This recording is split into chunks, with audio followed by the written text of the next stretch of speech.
Hi, I'm guessing you saw the same interview I saw on Sunday where President Trump was talking to Kristen Welker on Meet the Press. And she asked him if he felt it was the duty of the president to uphold the Constitution. And his first reaction was, I don't know. And I'm thinking to myself, you don't know? How can you not know? This is the first thing we do when we take our oath of office. We say we will protect and defend the Constitution of the United States against all enemies, foreign and domestic. And this is something anyone who's watched Schoolhouse Rock knows that the Constitution is the foundation our government stands on, and those who serve in the government have a responsibility to protect and defend that.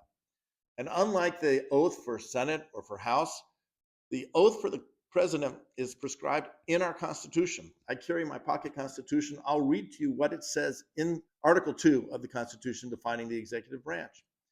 Before he enter the execution of his office, he shall take the following oath or affirmation. Quote, I do solemnly swear or affirm that I will faithfully execute the office of President of the United States and will, to the best of my ability, preserve, protect, and defend the Constitution of the United States. End quote. That's our Constitution and the oath the president took. Now twice, and still he's saying he doesn't know whether he should uphold the Constitution. Of course, he knows he has to uphold it. He doesn't want to. And in fact, he's been violating his oath since pretty much the day he took office. In the context of the interview, he was talking about the instructions from the Supreme Court and the 9-0 decision that the administration must facilitate the return of Kilmar Albrego Garcia, who was, according to the administration, mistakenly sent to El Salvador, despite the fact that there were specific orders not to send him back to El Salvador. And the question really centers around due process, also a constitutional issue. And this relates to the Fifth Amendment. And many of us are familiar with the Fifth Amendment. Again, it's a Schoolhouse Rock issue, but it gets into the definition of citizen and person. Citizen is used in the Constitution only 22 times, whereas person is there 49 times. And the two are used together only 3 times.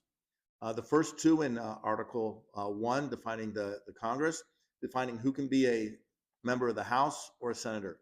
To be a representative, you have to be 25 years old and a citizen of the United States for 7 years. To be a senator, you have to be 30 years old and a citizen for 9 years. And it says any person has to be a citizen, drawing a clear distinction between the two.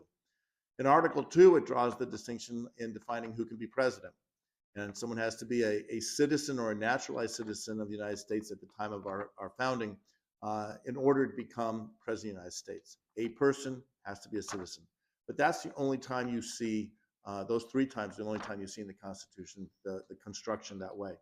In the Fifth Amendment, it only says person. It does not say citizen. So the authors of the Constitution were very clear, and there are 4 things they prescribe in the Fifth Amendment. First, no person shall be held to answer for a crime unless on presentment or indictment of a grand jury. The right to a grand jury, we all know that. Second, they cannot be subject to the same offense twice. That's double jeopardy. Everyone knows that. Again, a Schoolhouse Rock issue. Third, no person shall be compelled to be a witness against himself. No one knows this better than President Trump. He uses it all the time. And the fourth, and what's relevant here, is no person shall be deprived of life, liberty, or property without due process of law. No person deprived of life, liberty, or property without due process of law. It's right there in our Constitution. The guilty will be tried and convicted based on the rules of our courts. But to protect the innocent from overreach of the government or false accusations or just a mistaken identity, every one of us has the right to due process to make our case, to prove our innocence.